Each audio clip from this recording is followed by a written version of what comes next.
Hi everyone. Today we have with us Abhishek, COO and Executive Director of L&T Technology Services. Welcome to the show, Abhishek. Thank you, Sunil. My pleasure. Yeah. So I'll straight away get to the questions. Now, right now the only one thing everyone can talk of is COVID. But as we have been looking at the technological aspects as a result of COVID. So initially people thought that this is going to be a temporary thing, but I mean it's already dragged on for more than a year, and a lot of technology trends have accelerated, and I guess we are already in the new normal. So from your point of view, what are the general tech trends that have become permanent in the new normal? And do you think it's possible that some things will still return to the old normal? Yes, so Sunil, I think the COVID-19 inspired technical innovations will actually accelerate the current trends. Of course, new technologies are coming in play, but they're more accelerating the technology trends which are already there. Of course, the stimulus provided by US and European governments across the world and billions of dollars is helping push that technology agenda. I would say that there are certain areas which we are also watching very closely and investing in. We call them our big bets. And these are all, I think, a result of what COVID-19 has driven us towards also. If I pick them one by one, I think one of the first one is our investments in electric and autonomous vehicle technologies. These are there to stay, clearly there to stay. And you can see the investments that governments are making. US government has, I think, earmarked more than $150 billion towards just EV vehicles and more than $600 billion towards in the transportation areas. So I think in many ways, our strategies are being, I would say, in line with what the countries and companies are looking at as well. The second area I would touch upon is other 5G technologies. Real-time decision-making, remote operations are possible through this. We are investing heavily. This is another area which in the telecom sector, absolutely, I believe is there to stay and is only going to be accelerated with COVID. The third area, which I would say these are green shoots, early times, but the technologies which support and accelerate sustainability agenda for companies and countries are also going to be extremely relevant for the future. Again, lots of money being invested by the governments. The fourth area on the medical world, I think this is one space where the contactless technology is catering not just to elderly. Earlier, if you look at pre-COVID days, contactless technologies were very relevant for the elderly because they could not go to the hospital. They needed devices at their home. But now the contactless technologies in the medical space is relevant for everyone, all of us. None of us wants to go to the hospital, right? So in the medical world, that is one thing which has, I think, really pushed the envelope forward much faster. And the telemedicines, for example. And I think what Wave 2 has done, I'm talking from an India perspective, but the world is watching in India. The world gets impacted by India as well. What Wave 2 has told us very clearly is that we cannot take future for granted. A vaccine or no vaccine. Today it's Wave 2, tomorrow it could be some other virus, who knows? So I think this contactless areas in the medical device is there to stay. Digital engineering, again, in terms of cloud development, deployments, platforms, which will help faster adoption of Industry 4.0 is another area where we have seen a lot of push. AI ML technologies, again, will help in better predictability of forecasting. Contactless payment. I think contactless anything is there to stay from a technology perspective, not just payments, not just medicines. Software engineering is another area which I feel that I think what the world needs is speed, agility, quick solutions, give me the results faster. So on the software engineering side, low code, no code areas is another area where I think the next 6 to 12 months, you will see a lot of talk around low code, no code um, areas where we would invest, companies would invest for agile development of software more than anything else. So all in all, I think these technologies are able to demonstrate value that customers probably previously had not seen or were probably unwilling to see. Yeah. Yeah, so I guess, yeah, I mean, we are seeing a huge technological acceleration. Technology is changing right, in front of our eyes. So another thing, I mean, if you note, at least in India, the focus used to be on the Indian IT services industry. So of course, the technological changes are there, but coming to the Indian IT services industry, how has that evolved during the COVID crisis, and also now in the post-COVID world? How is the future outlook going ahead? So Sunil, first and foremost, we take umbrage at being called IT company. We are a pure play engineering company. Sure, sure. I'll keep that in mind for future. Definitely. Okay. And that is very distinct from IT because Okay. R&D and engineering is so much more core to the organization's P&L, the investments they do, and the products they create for the future for the humanity, right? So, and that is what we do. We create products. That's what our life is. And this industry itself is, I think, almost a 1.5, $1.4 trillion and growing very fast. Digital engineering itself is for one third of this corpus that I'm talking of. Now, how are we? How what is evolving from a COVID perspective or post-COVID world?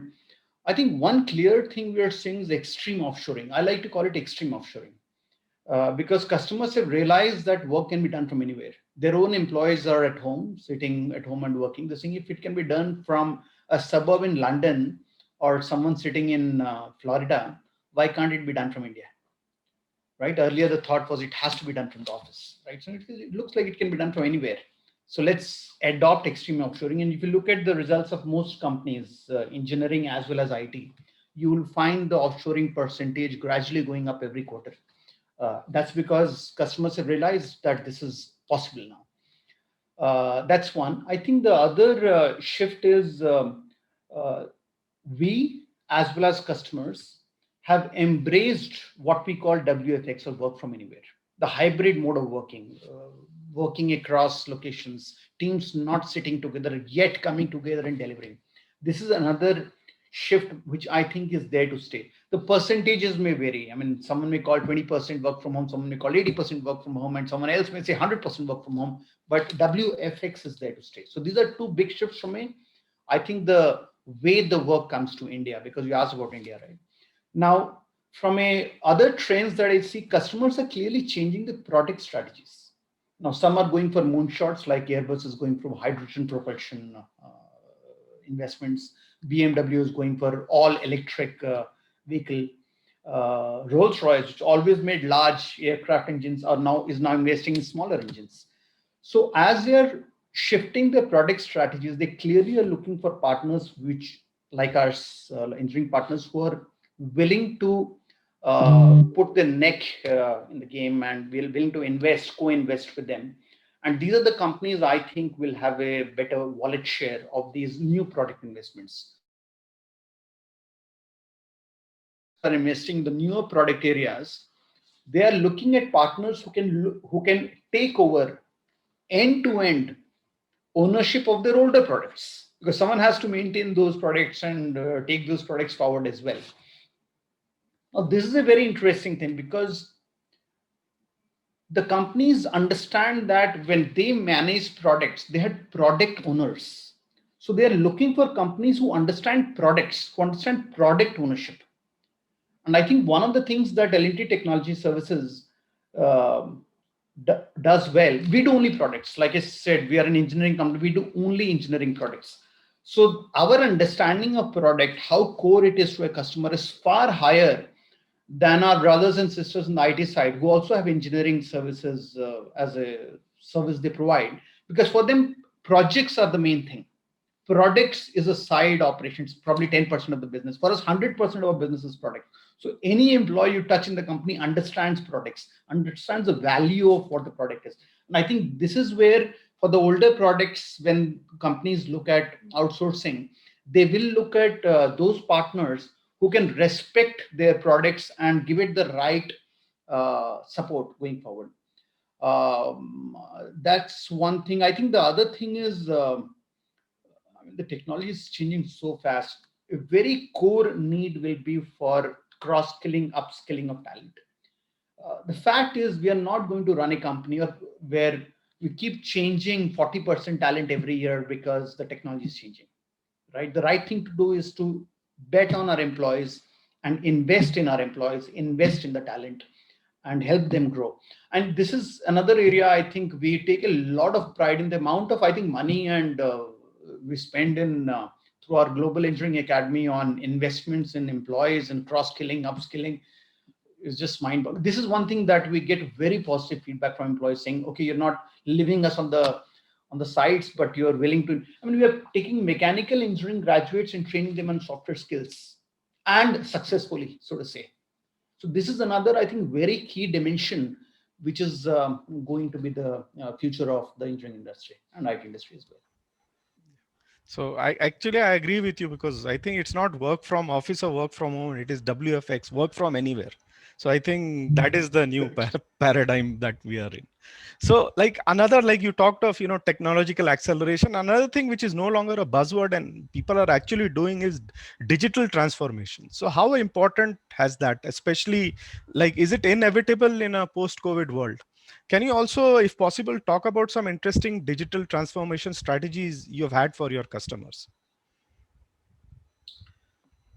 Yes, so Sunil, digital transformation is nothing but deployment of technologies, platforms, solutions, business models for various industry processes to increase agility, to increase predictability, productivity, to increase customer experience. Right? This is what digital transformation really is. I think what 2020 did to us is it was the biggest test, at least from the company's perspective, the world ever faced. It actually redefined the meaning of digital transformation itself. The word transformation, we were using the word digital transformation, but we are going very slow about it. A transformation is something which should be agile and faster and should be earth moving. That's why we call it transformation. Otherwise, you can just call it change, right? So transformation is much bigger and important word. I think in the COVID times, companies across the sectors struggle to run their operations with minimum disruption. And they truly realize the importance of automation and technologies like AR, VR, analytics, cloud, data science, and so on and so forth. Industry 4.0 was a journey of making these businesses efficient through evolved processes and bringing greater agility, KPI driven processes. I mean, I think that's another thing that came up very hard. You asked about some examples from our company. I'll give you a few. Uh, we did and are actually still doing next version of a paperless factory for a global CPG major. It's a US company. Another interesting project was the implementation of a single component management system we did for a customer in Europe. The third one I can think of, you must have heard about this 100 million deal we won for a large oil and gas major. It was impossible for us to win the deal if we had not showcased the digital capabilities we had, the kind of in-house engineering tools we had from a digital perspective, how we could optimize the project execution and drive efficiencies for a customer. Because this was something that we're taking from an incumbent, and we were able to show amazing efficiencies to the customer through the proposal that we gave on the digital transformation side. Even on the electric vehicle side, the electric EV programs, we recently won a very large deal from a European automotive component manufacturer. This was to build real-time technology framework for their controller design for e-powertrain systems. So these are some of the examples, but we are seeing more and more of digital programs coming our way. And I think clearly the post-COVID era is driving that faster than before.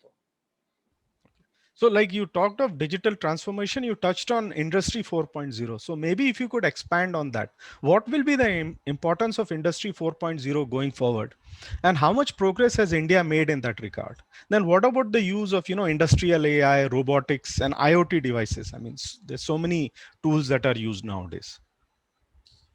True. I mean, Sunil, the industry 4.2, I mean, I think the whole global economic catastrophe caused by COVID-19 clearly accelerated the need for what I call manufacturing automation, right? I mean, if you look pre-COVID, clearly, I mean, if you think of a manufacturing hub, it was China. I mean, it was China, and from 1 to 5 or 1 to 7 was China. I think India is clearly emerging or has emerged as the alternative manufacturing hub for the world, clearly. And while lighthouse factories in India in the past, and global manufacturers were effectively leveraging the industrial automation for remote working. The new business realities call for holistic response from industry at large. Now, Industry 4.0 is no longer an option, I think, but it is an absolute necessity to survive, and there's no time to waste. This is here and now. In fact, we call it Industry 4.now because it's just here and now. And I think what we're seeing is the ability of data to impact our customers' businesses in more ways than ever before. Through traditional analytics that was there, and now big data management, all this has undergone a huge change. Innovations like, I would say, data processing, enforcement management, remote diagnostics, digital twins, their implementations have huge potential. Machine learning, artificial intelligence, for example, you asked about, these are technologies which are helping companies for better quality inspections in large volumes, because you need speed, you need large volume quality inspections. It's just not possible unless you have technologies like machine learning. Also, automation robotics also playing increasing important role in high precision workflows, for example, or better predictive maintenance, demand forecasting, and so on and so forth. So I think all of these technologies are absolutely relevant and are making Industry 4.0, like what I said earlier, 4.now, and it's here to stay. Yeah, I think that's a good catchword. After COVID, Industry 4.0 is 4 now. I think that is the only way forward. So another thing was like, you nowadays, after you had software as a service, everything as a service has become fashionable. But you talked about like engineering. One, phrase we don't hear from many other places is engineering as a service. So maybe you can speak about something about this engineering as a service that you do. Yeah, so see, we coined this engineering as a service because more and more there is need for our customers for their products to be designed, supported, remotely monitored, uh, more as a service. I give you the example of customers, because they're investing in the new product strategies, they would want their older products to be managed almost like a service. It's when you provide service to someone, it's saying, I have given you a service, you completely take end-to-end ownership of it, right? That is what a service is, right? When you are delighted by a service because the person who's providing the service is able to predict what you need, is able to delight you with the services. That's the concept with which we came up with engineering as a service concept, where we said that we can virtually remotely manage your products, we can remotely support your products. One very interesting area is, we said we have more than 50 R&D labs in our company today. I think more than probably most companies, 10 times our size also. I'm talking of engineering labs. What we have done is we have made these labs remotely accessible by our customers. So the customers need not come here. They can access our labs, and we can have a very small core team in our labs, and we can work with the customers anywhere where they're in the world. So in other words, we are providing R&D as a service, and they are tapping into our labs and working through our labs. So that was R&D as a service concept. So I think we are just trying to lab as a service. We have labs. So you have an engineering lab, you can use this lab as a service. For example, we have, I would think, the only EV lab in India of the capacity, more than 50 times capacity, which I don't think any other company, even ERA, I think, has a lab of the capacity that we have. And this lab is being used by customers to do the testing of the electric equipment, right? Motors, inverters, and so on and so forth. And that's how we are propagating the fact that in today's world, more service that can be provided remotely, virtually, without people traveling, is what the need of the hour is. And that's how we came up with this concept.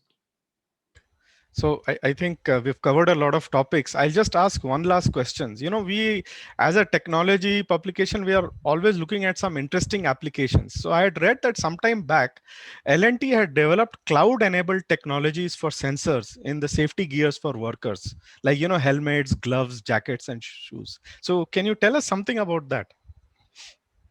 Yeah, that was interesting. I mean, I think worker safety will absolutely, actually, worker safety, and I should say worker productivity, right? Both are always going to be an industry challenge. And I think L&T did invest in creating these technologies, which helped us monitor the safety and productivity of workers much better. We have taken this concept further. And now, how do you do this? You do this because you have sensors, right? You use sensor technology. You have sensors in jackets, sensors in helmets, and right. So what we have done is we have taken this whole concept much further, and we have created what we call our sensor lab. Now, Sensor Lab is actually a one-stop shop where we take all kinds of sensors and we work on creating, I would say, mini proof of concepts on how these sensors work with each other, talk to each other, how they can be. So what typically happens, sensors, when you get them very close to each other, they may interfere with each other. So how do you design sensors and keep them close to each other? How can multiple sensors work together? Those are the kind of research we do in our labs and have uh, cleared solutions and proof of concepts which can be used in products that we build for customers. One very interesting example I can share with you: we developed a 360-degree bird eye surround view for excavators and boom lifts. If you think of an excavator, these are huge machines, right, which has its claws, right? Now, unlike a car, I mean, car has sensors in the front and back, so when it's as you're driving it in, or you're backing up, it can tell you that you're going to hit something. But these excavators are not like a car design; they're right more complex designs. So what we did is we had 6 cameras around these excavators, which feed into the algorithms that we had built, and these algorithms were designed to eliminate any kind of disturbance and distortions, which stops the equilibrium of the human movement. So if there are people coming close to the excavator would stop because it would detect a person. Now, these kind of technologies were not available in those kinds of machines. It was available in the car, but not in the excavators. But we, being LTTS and having the history of working with the parent L&T, we found that is a good problem to solve, and that's something that we have done, and we have a patent around it as well.